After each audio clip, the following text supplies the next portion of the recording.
Okay, at this time I'll call the September 21st, 2017 meeting to order for the Dickinson County Commission. Please stand and join in the flag salute. I pledge allegiance to the flag of the United States of America and to the republic for which it stands, one nation, under God, indivisible, with liberty and justice for all.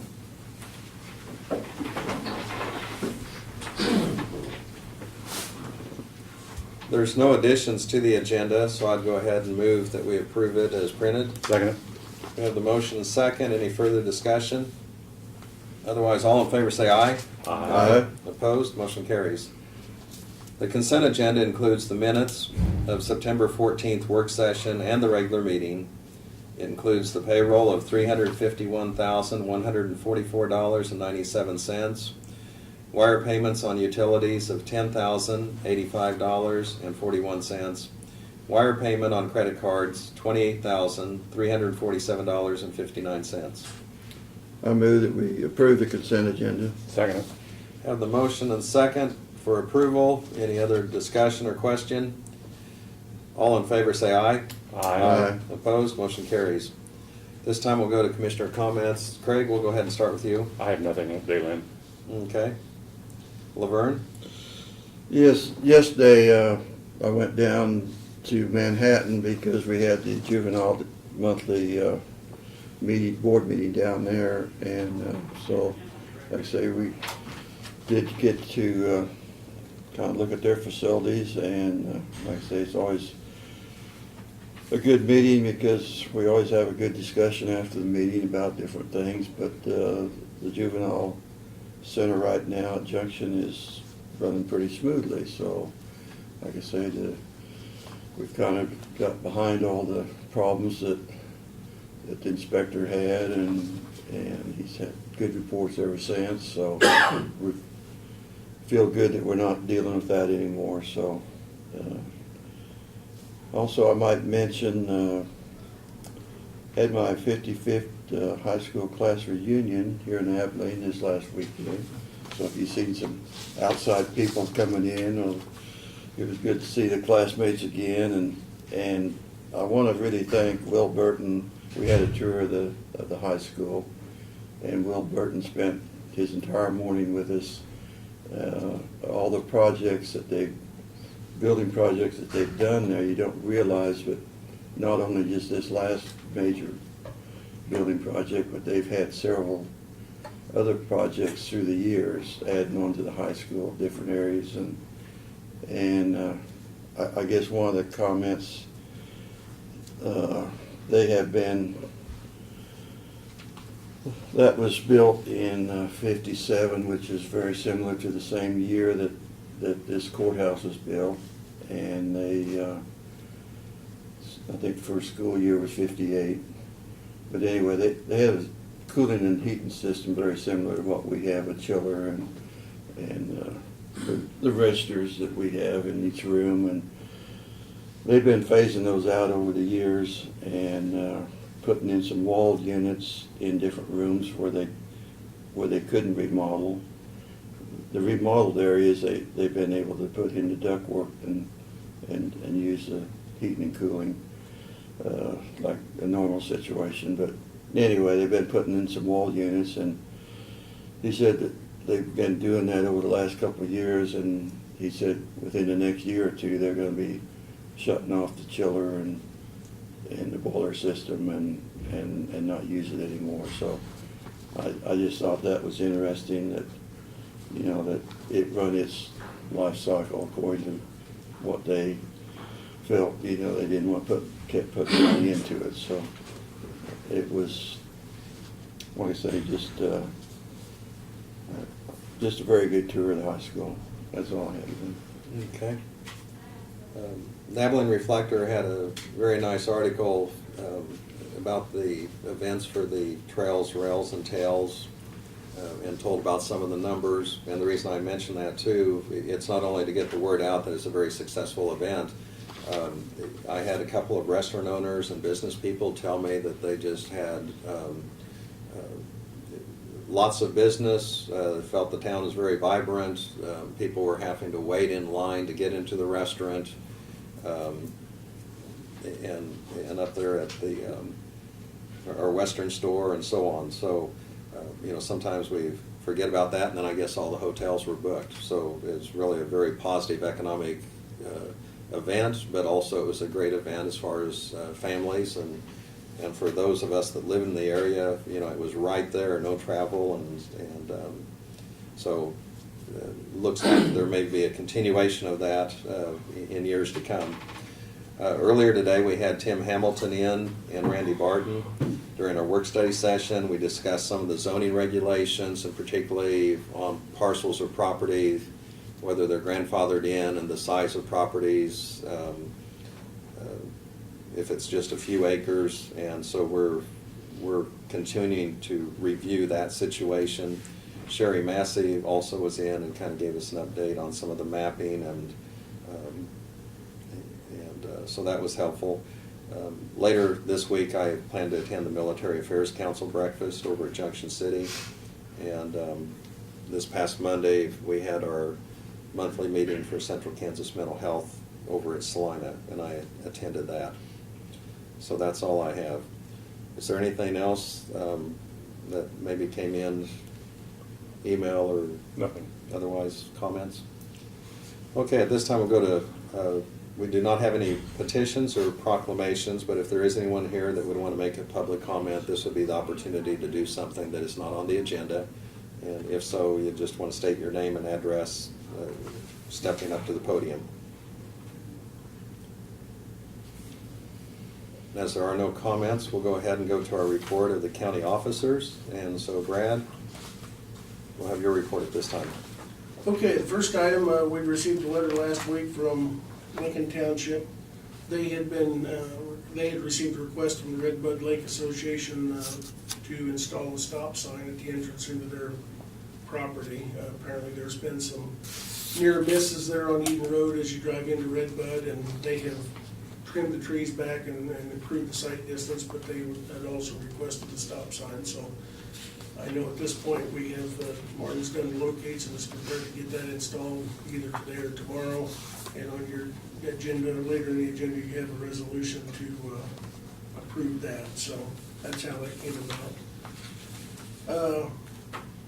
I think I mentioned to you several weeks ago, we're in the process of sending out RFPs for new software system for our law enforcement and dispatch. We have one software company, it's called Global Software, we've been using since 2000.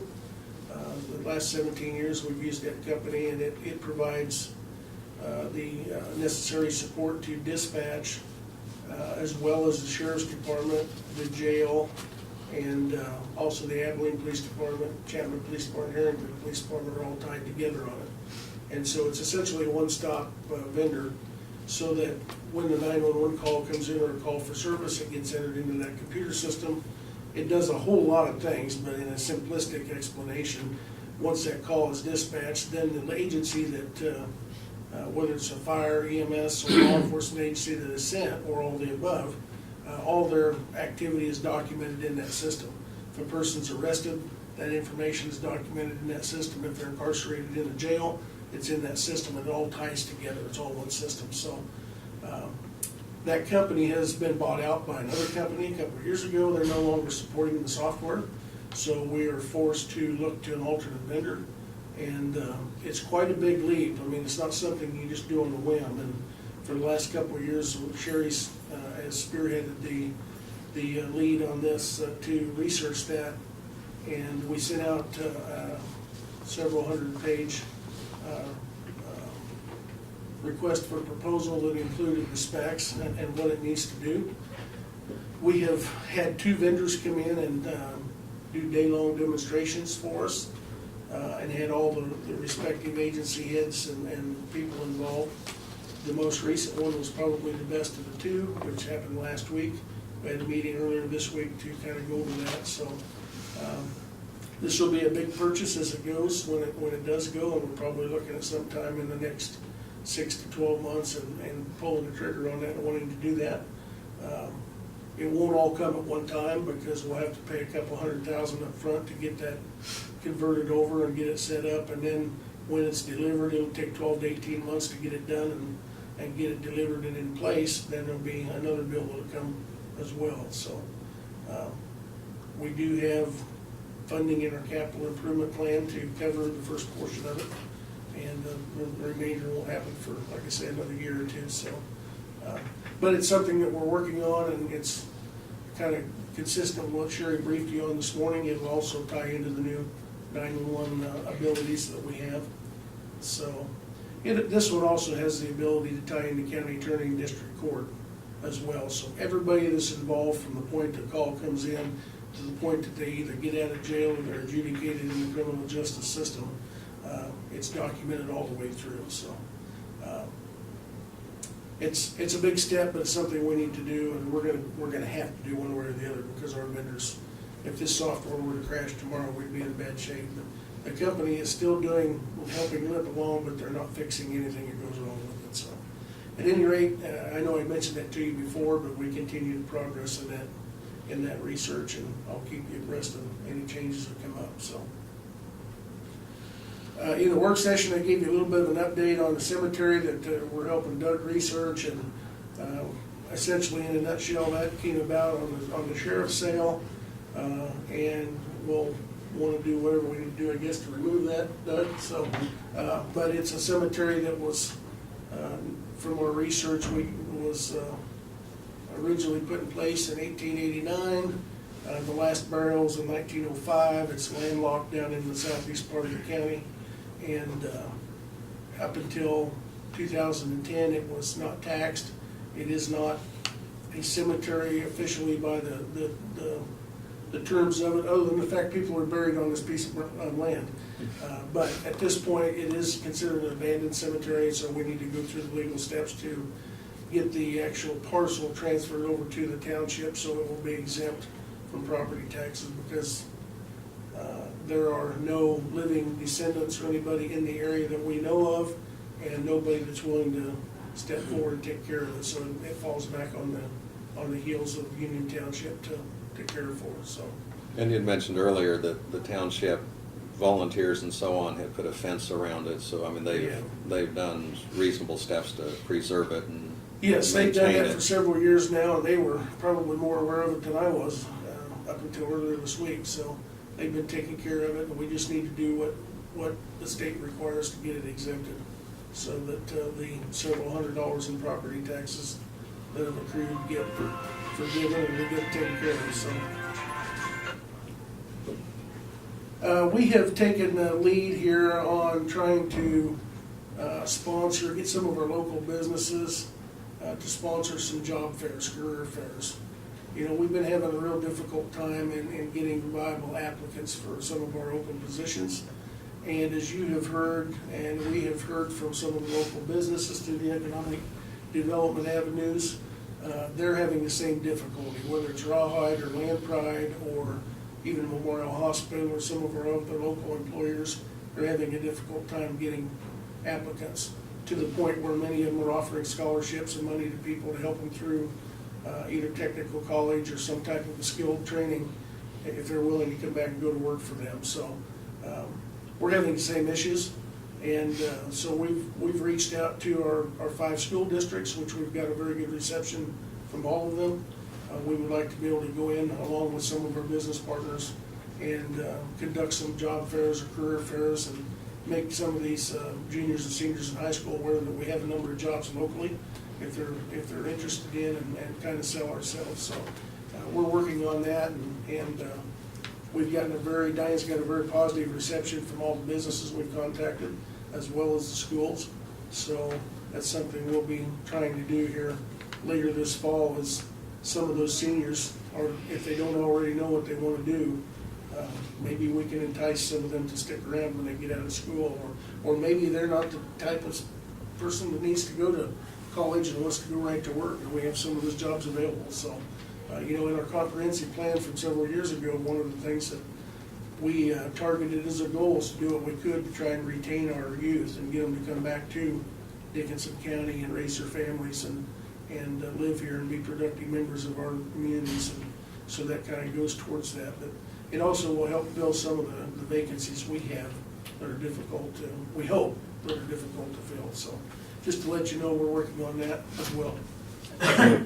That one, several years back, they used to have these career fairs at schools. Have they not been having them recently then? You know, I know that at Solomon, we haven't had one for a number of years. I participated in one from the Sheriff's Department several years ago. It's been a number of years ago, and to my knowledge, they haven't been having them. I know they have the college fairs, you know, they have all the colleges in, and they do that, but I don't know that they've been having any career fairs or job fairs. So we're willing to kind of spark that up again, and if we need to be the lead and coordinator, we're certainly willing to do that, so. I have been getting some RSVPs in for the regional meeting on the 17th, so that's a good thing. Seems as though people are excited to come to, and the ones that have contacted me are excited to come to Eisenhower Center and see that venue, so. Our paint striper got here yesterday, and he is working yesterday and today. We actually have 2 trucks working, and by about, they were targeting about 45 minutes from now, all of our roads should be striped. So they thought they'd get it done in about half the time. They had another job that they could delay and somewhere else, and so both of their company trucks came here, both of their spraying rigs, and they were working last night and this morning, and Martin thought they'd be done by about noon today, so all of our fog lines and all of our center lines should be painted on all of our roads. And that's all I've got for you. Okay, thank you. Doug? Well, thank you. We're working on, of course, the tax sale, and Brad brought up the situation with the cemetery. We're going to help get that situation taken care of. Also, I thank you for the proclamation for Hillbilly Hotspot. That show's off and running and finishes up on Sunday. And I would echo that Brad has said. Years ago, I was on a board of directors with the president of Boeing, and it was the K-Tech board. And the president of Boeing was explaining to me that many times they would like to be able to have the opportunity to be able to recruit high school kids, train them while they're in high school, and that when they would walk out of that high school, they would be able to walk straight into a machinist job that paid very, very well. And many of those kids didn't want to go to college, but they didn't know exactly what to do. So those opportunities that exist are excellent for the kids that want to be trained and go straight into a career with a company like Boeing that pays the money they do, have the benefits, the retirements, and those things. And I think that's just an excellent concept to be able to try to keep your people who are living here locally, want to develop and get employment, raise their families here. I think that's just an excellent opportunity. That's all I have. Okay, thank you. One thing I should have mentioned earlier, and on September 27th, the EDC is having a kickoff event at the Eisenhower Center, and there's been invitations extended, and I plan to attend. Craig, I think you had mentioned you were going to attend that, possibly? Yeah. Yes, I plan to. Okay, so we'll want to put that on the website notification that we will be in attendance on that. And a lot of times, it's just that we're guests there, and so it's not really an official capacity where things are being made, but as far as open meetings, we'd like to have that down there that we are all 3 going to be in attendance. Okay, at this time I'll go to notices and communications, and we just have a few things from North Central Flint Hills. They've sent us out a letter, and they're just mentioning that Pat Sweeney is going to be completing her 2nd term on the North Central Flint Hills Area Agency Board. And so it says that she is eligible for reappointment and has indicated her willingness to serve a 3rd term. This is an appointment that begins January 1st, 2018. So, Brad, I'll kind of pass this on to you, and that way we can have it as a future agenda item to formalize that appointment. Have a calendar here. If anyone wants to start out 2018, There's a calendar we received. And then the other is a letter, this is from the Plains Guardian, which is the newspaper for the Kansas Army and Air National Guard, Kansas Emergency Management, Kansas Homeland Security, and Civil Patrol. And so we've received that. That's all I have under notices and communications. So we'll move on to resolutions. One that we discussed earlier in work study was the amending of the zoning regulation of Dixon County pertaining to Section 2-109 and Section 3-109.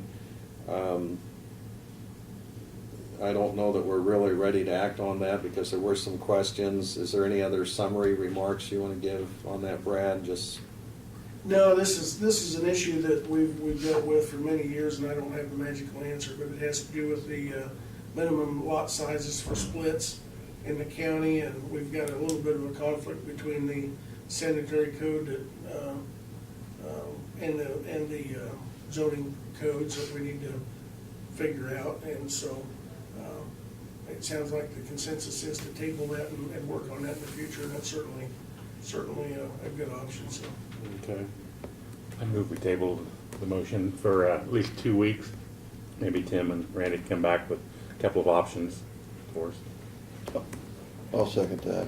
Okay, so we have the motion and the second to table that resolution.